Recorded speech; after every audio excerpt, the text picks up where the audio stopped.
staying with us. We were just discussing up here, this is very impressive for a 3-day conference to have so many people still standing at the end of it. So we're very pleased with that, although Chico just said, I didn't know there'd be so many. so thanks with trepidation for everyone sticking with it. We've got a great way to finish the session without formal presentations, no PowerPoints. We're going to have 3 experts shooting from the hip from very different perspectives. Starting with David Booth, who's been a long-time advisor to ESID over the last 9 years, and emeritus at ODI. We have Naima Hussain of IDS, and another long-term collaborator with ESID. And we have Chigo Ntega-Gelders, Head of Governance Profession at DFID. So each has got roughly 10-15 minutes to share some thoughts, provoke us into thinking about where we've got to and where we should be thinking about going to next, with plenty of time for people to then chip in and contribute afterwards before we finish at 3:30, I think. I'll double check my programme. So, David, over to you. Thank you, Sam. I think you'll all agree with me that this has been a terrific conference. I mean, really quite exceptionally rich.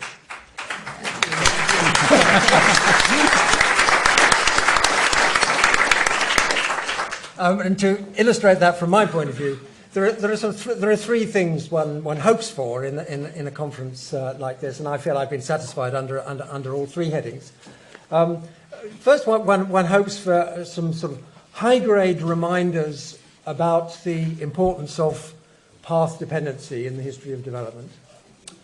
And I think we had that from James Robinson, and in a slightly different form from Prerna Singh. And I was stimulated by that, and I want to read the book, despite having strong reservations about the way the previous Acemoglu and Robinson book was sort of operationalised by our Prime Minister in the UK and others as a sort of justification for promoting mindlessly the sort of good governance agenda around the world. I mean, I think the analysis is satisfying in spite of that reservation, and in spite of the reservation that it's not very practical.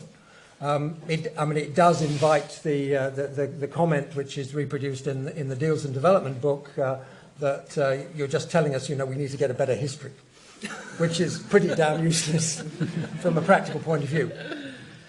Okay, so that's the first thing, path dependency. Second thing, at the other extreme, one hopes for, and we got, a sort of powerful restatement of the case that problem-driven searching is the only sensible, practical strategy in development, given the complexity of the kinds of change that we're seeking. And Lant Pritchard gave that restatement and added some additional interesting information to support the case. That too has its limitations. For anybody who's tried, even on a small way, to apply the PDIA approach, the problem-driven iterative adaptation approach, the business of actually identifying locally nominated problems to work on is not straightforward, and nor is the search for solutions straightforward. I think for PDIA to work, it has to be very intelligently facilitated by people who have some knowledge of other things, including, I think, the long-term historical stuff, but also the middle ground. Sam, in the introductory session, mentioned once again the article by Mary Lee Grindle published in Governance a few years ago, which said what, in making politics research sort of relevant to practice, we need to be actually doing more in the middle ground. The middle ground is the stuff which can, I think, help one to intelligently identify the problems for problem-driven iterative adaptation and can assist in the search for solutions. I mean, the search cannot be uninformed about the experience of development.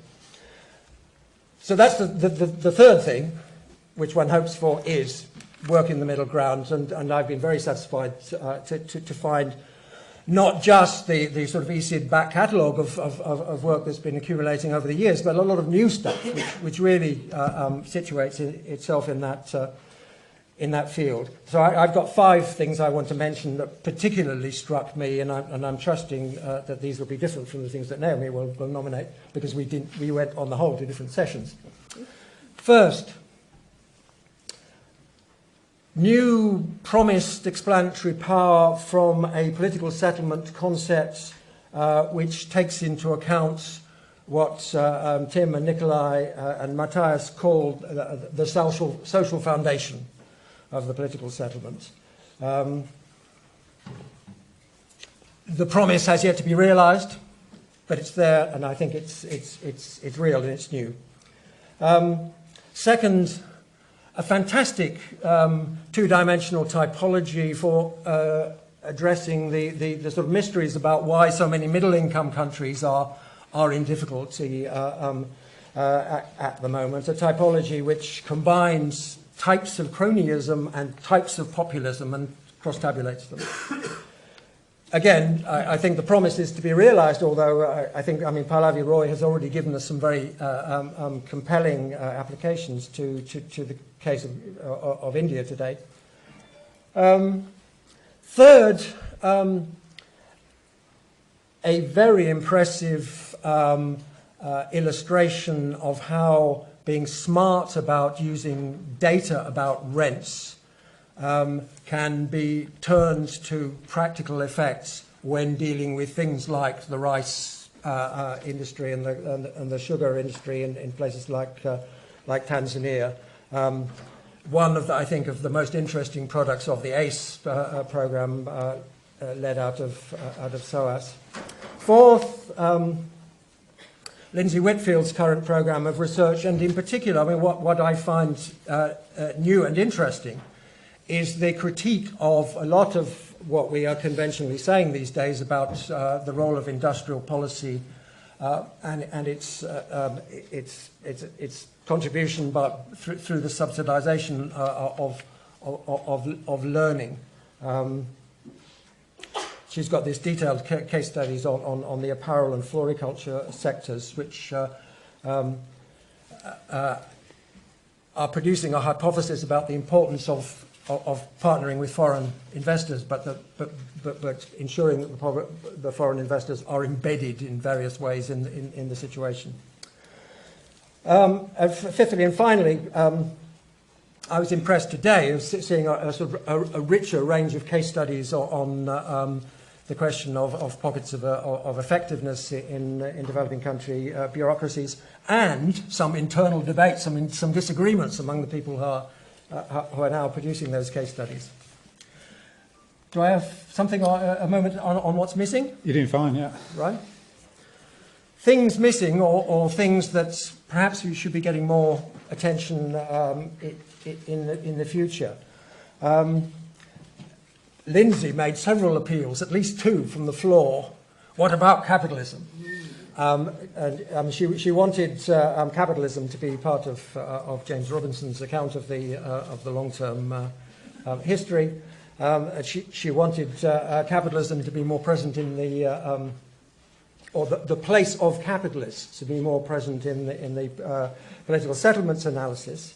And she's right. Although I think the place where the strength of the domestic capitalists should come into the political settlements analysis is through the social foundations. It's not through the elite power distribution. Secondly, still on the side of sort of the explanatory factors, I would draw our attention once again, as I did in my own paper, to this appeal from Cathy Boone, that we political scientists stop trying to explain politics in terms of politics and start going back to the sort of classical field in which politics is at least partly explained by the social foundation, and where the social foundation refers to the social property relationships on the ground. And her recent work on Kenya is completely compelling on that issue, I think. And then turning from the side of what we're invoking to explain outcomes, turning from that to the focus on outcomes, I mean, I think at this moment, the sort of next ESID needs to be much more focused on employment issues, at least if the programme is concerned with Africa. And being concerned with employment issues means engaging much more directly with the specialists on the agricultural sector, engaging even more than is the case at the moment with the prospects for employment growth outside of agriculture, which may mean being more multidisciplinary than we have. British made an appeal in one session for a genuinely post-disciplinary political economy. I think that was his phrase. I agree, although I'm not quite sure whether I have the same vision of what that is that he has. And finally, one of the things I'm not saying is missing is more systematic research on thinking and working politically. Because basically I agree with Saku's comment that the main thing we need there is more decent examples of that kind of practice, and to expect to generate better evidence on how it works, whether it works, and so forth. To expect that to happen now, with the very limited basis of experience we have, is premature. Great. Thanks very much, David. We'll hold your thoughts on that. We'll come back and you can either agree or disagree with David on those as highlights and missing areas to go forward shortly. Let's press on with Naomi, who is hopefully, as David says, on a different page. Yeah, no, I am on quite a different page, and now when I've heard David, I actually think I want to go back and rewrite mine. But anyway, no, that was great, thank you. And I like the fact that you didn't have 3 points, I think, in contra James Robinson, and I have 4, deliberately. 4, right. Because of that. And mine are, and you know, I've been involved with ESID really since, I think, the beginning now, and so I spent a lot of time hanging out with a lot of you, and it's been really very interesting. I've learned a lot. I've learned about political settlements, really very important to me. But I'm not going to talk about that because we've been talking about that for 3 days.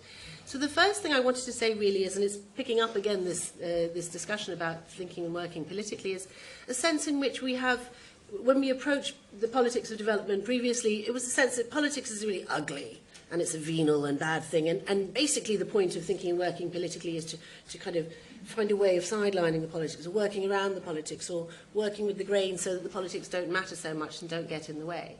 And from several of the pieces of work that I've been hearing, you know, work on various aspects of social provisioning, on women's rights movements in particular, but also I think anyone who's on Twitter will know I was ridiculously over-impressed by Prerna Singh's presentation last night. I thought it was really exciting. And I came away with the thought really that, you know, we have such negative views of politics. Politics can be pretty. It doesn't have to look like Donald Trump. It can be, it doesn't have to be so ugly. It can be creative. It can be it should be a space of creative potential, constructive potential. And I really think that this is something I've really taken away from these few days, is, you know, looking at politics as something we should be wanting to do and wanting to do better. And I think some of the research really I've been listening to the last few days shows that possibility very well. The second thing I wanted to say is, and you know, in this I've been very influenced by my colleague John Gaventa, is we've been talking about power again for 3 days and for 9 years or however much. I really don't feel we've got much further in actually studying it in a methodological way. There's plenty of theory, there's plenty of analysis, but you know, John Gaventa talks a lot about invisible power, and that's the bloody thing. You can't see it, can you? And I was thinking about the fact that, you know, a lot of us are, you know, we're sitting in, you know, Manchester or Brighton or London or New York, wherever we are, and we're kind of looking at these places where domination, as James Robinson would have it, is being exercised. And actually it's quite hard to feel it. But anyone here ever lived in an authoritarian country? Yeah, it's quite a few. So you know what I mean. You can feel it, right? You can feel it. You can. It's a very different way of living. In fact, I think probably people who don't think they're living in authoritarian countries. Anyway, you know, we won't go there. We won't go there, at least not now. But what I really wanted to say, though, is that I think it's really important to think about the ways in which in those settings we struggle with power, and it is invisible, but you can feel it, and it's in the resistance, it's in the backlash. You know, it is possible.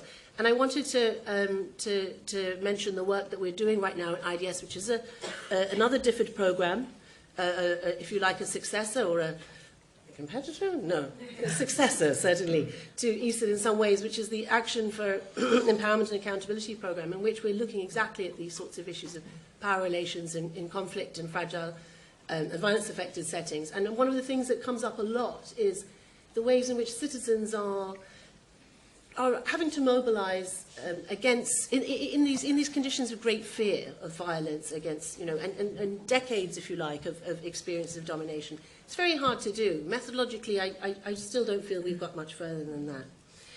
Related to that, I think, is, and this is something I think did come up several times in the presentations I went to, is that the ESID work that we've been doing has been quite elite-centric, and there are good reasons for that, but I think the social foundation of political settlements that colleagues in ESID have been working with that frame, I think really does give us the basis for looking at the blindingly obvious, which is that in the last 10 or 15 years, there's been a huge rise in what we in IDS call unruly politics. You know, contentious politics of a very kind of vociferous and visceral type, people taking to the streets. We only have to think about the movements in, you know, in the last few weeks alone, Sudan, Hong Kong, Zimbabwe, I mean, Britain. I mean, there's lots of it, right? There's lots of it going around. And this is really, it's kind of a surprise every time it happens, again, because the power is being exercised and utilized in very invisible ways. And I think really that listening to what's going on the street becomes again more important. You know, we go around in circles, don't we? It's the elites, it's the masses, it's the elites. Anyway, it's both, clearly. You know, I think about these elites in their ivory towers and political settlements, but, you know, they're looking out. You know, you can feel the foundations of your ivory tower being shaken. Mm-hmm. Not to extend the metaphor too much, but, you know, we could get into elephants again as well if we're talking about ivory towers, but we won't go there. The last thing I want to say is the last couple of years I've been drawn into a bunch of really disheartening work on closing civic space. And again, you know, related to the fact that we haven't, I think, been listening as much as we might to mass movements which often do lead to revolutions and so on, is the fact that civil society hasn't been featuring a great deal in the politics of development work in the last few years. I think this is a shame. And it's one of the things that we've been missing is the way in which civil society actors, both the aid-funded human rights defenders and the NGOs and so on, but also, you know, indigenous social movements and so on, are being squeezed through all kinds of means, both formal, informal, violent, discursive, ideological, and so on. This is obviously an important thing for us to study, but it's also going to make it really difficult for us to do any of this kind of research. If anyone's been trying to go to, well, I couldn't get into India next week anyway, with my Muslim name and all that. So there's many countries we can't go to. There's many things we can't say we're doing. The ethics of this, the risks of this are becoming increasingly serious for those of us who work on the politics of development. And I think these are practical but also methodological issues we are going to have to face in the next generation of the politics of development work. But it's been great seeing you all. I've had such a good time. Thank you, Naomi. Good stuff. Let's move straight on. Chigo, the floor is yours, and then we'll open up for reflection. I might impose some order on which issues we deal with in which order, but let's see where Chigo takes us first. Right. Thank you. Well, firstly, thank you very much, Sam and the team. This has been a fantastic 3 days for me. And I think I need to say that also on behalf of the DFID crew that's here. I see Peter and Sam and David.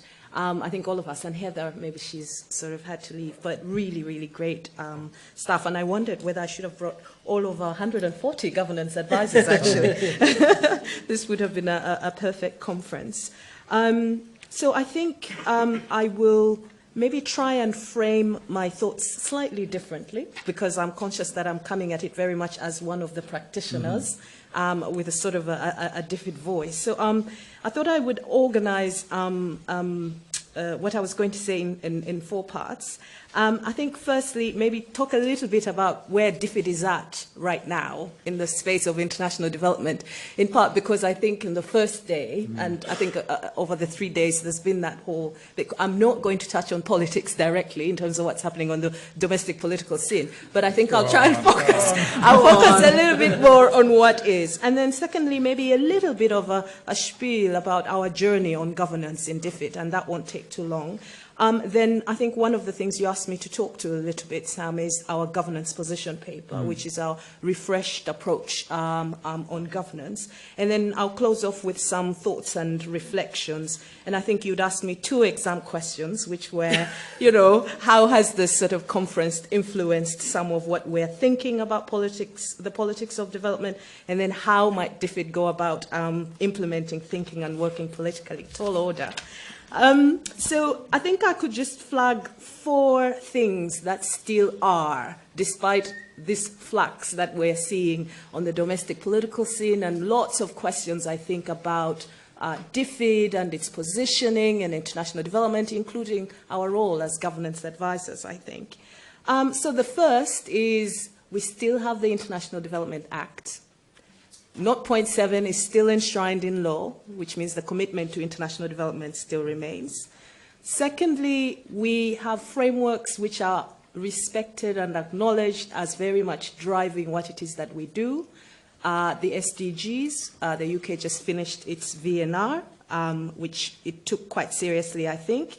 We still have a UK aid strategy that we continue to refer to. And over a year or so ago, we had a review of our order through our national security strategy lens. We continue to hold an independent seat in cabinet, so we still have a Secretary of State. And despite this evolving rules-based international system and the multilateral sphere, I think we continue to see ourselves as quite a key player. We are looking very, I think, seriously to UNGA, which is coming up quite soon. We just have confirmed that we're going to host COP26. And we consider ourselves as quite a strong voice in the multilaterals, including the World Bank, where we're quite a huge shareholder, the African Development Bank, and so on and so forth. So I think worth just flagging a few what still is from a sort of a civil servant's viewpoint in terms of where we are. And then, I mean, quickly also internally within DFID, we've just gotten through some internal reorganization processes where we've sort of set out an internal strategy that sort of tries to spell out where we want to see DFID go over the next 5 to 10 years. Around that, we've had conversations about our operating model and whether it's fit for purpose, and also this huge piece around the people plan, which is how we invest in making sure the skills and capabilities of you know, DFID colleagues is fit for purpose.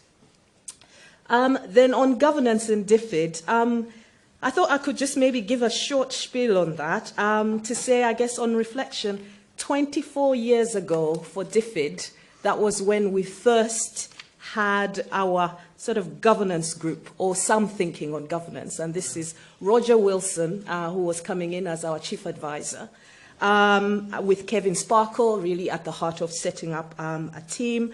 And then that then followed through quite a lot of pieces of work, including one on institutions and development in 2000.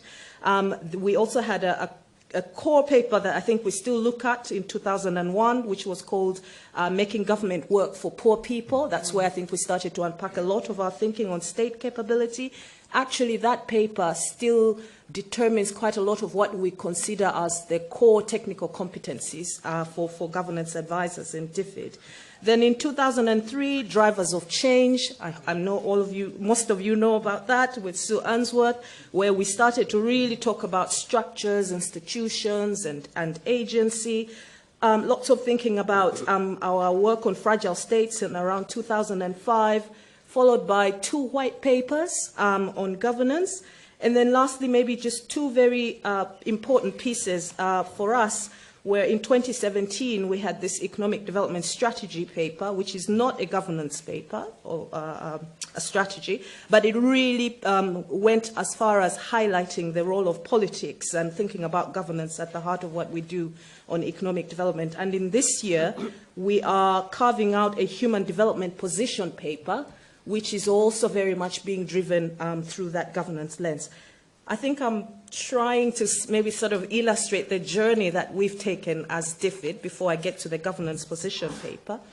But at the same time, I suppose illustrate where we have started off in thinking around pioneering around our work on governance, thinking about how we bed it across, I guess, the rest of the organization, which for me is quite a big thing, and I'll talk to you about that. So I think we very much have gotten around through those years in defining the what and carving out well, I think in some instances, on what we want to do, and thinking about institutions and politics and power. I think we are now, and this is where the governance position paper comes in, beginning to really try to grapple with the how. How do we deliver on the what? And I think for me, that's why sort of the governance position paper sort of sits maybe slightly oddly from what you would expect perhaps to see out of the paper from DFID, or a position paper from DFID. Now on the governance position paper, so this is a paper that just came out this year, so it's a 2019 paper. It's not a white paper, it's not a policy paper, and we went around the houses in trying to see whether we could make it as such, but came to a tactical decision that it should remain a position paper. As I flagged, it really seeks to try and consolidate or build on this whole journey that we've taken on governance to date, looking largely on the how, and those are the 4 pillars or 4 shifts that I'll talk to, but also tailored for an audience, not necessarily just within in governance, in DFID, as we call it, the governance cadre, but across the rest of DFID and beyond DFID. So the external audience, I guess. And deliberately broad, we can have a debate about that. I know there have been quite a few comments on whether that's helpful. But at the heart of it, I think it's where, you know, we had this paper approved by our then Secretary of State, but really where we thought we were being given this this continued license to flag and put politics at the heart of everything that we are saying DFID does. So there are 4 shifts in that paper, and I'm going to run through them very quickly. The first is thinking and working politically, which we've talked about at length. The shift in there is we are saying we will want to invest going beyond the tools and doing the analysis, to then looking at how we translate the outcomes of that analysis, not just into programming decisions, i.e. what we spend our money on, but also the ways in which we work in doing influencing and dialoguing and so on. So really taking it a step forward, and not just for governance programs, in quotes, but thinking about how across of DFID we can bed that in. And I think for us, we thought that was a very big win, because it was about carrying the whole of the organization with us. The second is this mishmash that we call sort of linking up growth, stability, and inclusion. I won't go into the technicalities for why we said growth, why it should be stability, and why it should be inclusion. But I think the underlying premise there was to start to think about the interconnections around what it is that we do on growth, on stability and inclusion, and how there could be trade-offs and reinforcements, and how we actually start to maybe take some tactical decisions for where we sequence when we do what, and how we look across each other, across the different teams, i.e. the heart of the whole portfolio within a country or wherever we're working in. Then the third is around our values. Now, this is an interesting one. I think we could have found another titling for this, because this covers this commitment we continue to have around our work on political governance, human rights, and civic space. But at that time, when we were writing the position paper, there was a bit of back and forth around the appetite of our ministers in how we could package the importance of this work in a way that actually resonates with how they perceived would be some of the risks of us being seen to be doing a lot of our work in this area. Then lastly, putting governance at the cutting edge of our work, that's the last shift. This is really another interesting one, because there we were trying to carve out this space of the sorts of things we need to do to remain a thought leader on governance, to be able to innovate as much as we can, and then delve into a lot of what we think is quite at the heart of some of the things we're grappling with now, which is around communicating our results work, around some of the investments that we're doing in governance. And then the last piece I'll flag maybe on our position paper is we talked a little bit in there about where we will work and how we will work. And by the way, the position paper is available. It's a public document, and you can access it.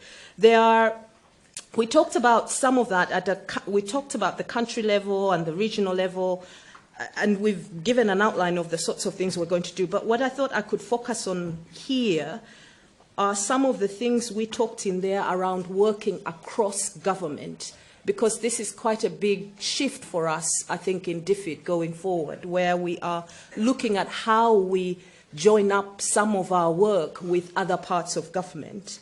And there we said we would want to maybe try and see if we can do some joint priority setting, look at how we join up in some of our programming or influencing work, really talk to each other, say with the Foreign Office about how we manage trade-offs in some of the areas we're working in, and also thinking about how we coordinate, especially in fragile and conflict-affected states. So, but I think that's a big pillar in the paper, because it signals this ambition we have about how we work with and across the wider government in thinking about our governance work, which is quite a step change. Then I'll sort of come to thoughts and reflections. How much time do I have? Yeah, about 3 or 4 minutes. Oh, 3 or 4 minutes. Okay, I had 2 more. All right. I think my last 2 sets of sort of issues are around the thoughts and reflections of this conference and some of the key takeaways I am sort of bringing with me as I go back to my day job. And then the second is around thinking and working politically and just answering that. So on some thoughts and reflections, I'm coming away, I think, with questions, but I'll try and frame it a bit differently. So I think number one, I think this conference just has confirmed the complexity but yet importance of our work on politics and power, and really understanding what it is and how we should work with what we do. The 2 big things for me under that are, how do we bring some of this rich research and some of these conclusions that I've really heard today across our work within DFID, not just within the governance advisor sphere, which can at times be seen as sort of a club of advisors, but looking at how some of that can be sort of bedded across DFID. And then the second, I guess, is donors as political actors and how we are really part of that power piece and how we determine or help to shape the way power is configured. The second thought and reflection for me is on state capability.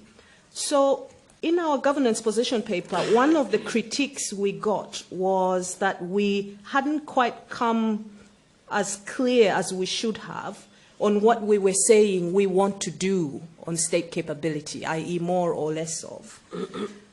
Through this discussion, I think throughout the conference, there are a few questions that are being thrown out to me. And I think one is, so how do you bundle reforms that sort of hit at, those that enable growth, that enable stability, those that enable inclusion, if you're thinking about it as the package of things that you need to do to sort of generate state capability? Where do you add value the most as international actors? What instruments work well? Perhaps sometimes it's not about the money. And who are the actors beyond our usual suspects? I think we touched on quite a lot on that. The third area is on typologies. I think within DFID, we are really going through an interesting point as of now, where we are trying to think through how we want to approach, how we understand typologies. And I think in some instances, there is almost a mix between where we have policy intentions of the things we want to do, which then begin to overlay how we then define what that typology looks like, which is a mishmash of the two. So listening to some of the questions you're asking about which conditions allow, under which conditions under which conditions will political settlements change, either into virtuous or vicious cycles of stability or instability, and which conditions allow for certain reforms to occur, especially those that allow for inclusion, those that allow for growth, and those that allow for stability. And then how are we evolving as an organization in responding to some of this? And I'll glance over that quickly because I think it will come through as a question. Then lastly, just to wrap up, there's a final question I need to answer about how might DFID implement thinking and working politically. I absolutely agree that we need to think really tactfully about whether we are investing in materials and tools to equip practitioners to think and do this as they go in their work. I would also argue it's something to do with the role of our senior leadership in the different spaces. But I want to come back, and I'm sure I'll get a bit of a challenge on this. I strongly think that there is a big question that we haven't answered as a donor or as a development partner around how we are thinking about internalizing some of this before we can go out and say we're feeling equipped to try and do some of this work. So I want to try and talk about our own internal rules of the game, the software stuff, and how we are configured right. The first is what I hinted at earlier. There is something there about doing this and doing it right that will change the power dynamics within which we operate. Who will lose power? Who will gain power if it really becomes the bread and butter of our work? Secondly, what incentives do we have in order to actually get some of this work done? For example, how are we empowering our locally engaged advisors, who we call staff appointed in country, to really be at the heart of this work? Are we rewarding instances where it's less about spending money and more about showing how you are catalyzing reform, where perhaps the evidence of the outcome is attributed to other ways? And if this may be about working across teams, that makes you invisible as an individual. How does that incentivize you? And how do we show some incremental progress in what we do? The third is around behaviors. I really picked up some really fascinating nuggets throughout the conversations around, working with human systems, thinking about personalities, cognitive stuff, etc. Within DFID, we think about technical competencies for advisors. Sometimes we start to talk about civil service behaviors, but there is a question there about what sort of behaviors beyond the tools and the systems do we need to put in place so that we can enable ourselves to work, to do things. So this is about, listening, self-awareness, investing in building trust. So how are we translating this in a way that actually resonates with how we identify what we do? And then lastly, I think I'll end up with a point about the analysis itself. I think we've done great stuff in coming up with tools on how we do the analysis, but there are still questions we need to continue to ask around whether we are doing our political analysis well. I think the first is really about how we design what it is that we do. And here I'm thinking about a practitioner who is just coming to this role from a previous role as a governance advisor in a country. The second is where we actually are becoming more innovative around combining bespoke analysis with what I would say sort of in-depth research. And then the third is who are we commissioning to doing that analysis? And lastly, at what levels of the state are we investing in some of that? And that resonates with some of the thinking about the politics of the governed. My last point, I guess, would be, as the closing, looking to the future, I guess my big question would be for Esed, I would be really interested to hear how the research that you have done in some instances may have altered the behavior of development actors like ourselves. And if that has happened, is there a way that going forward and to the future we could maximize on that? Great. Thank you. Thanks, Rick. Can we thank our panel, please?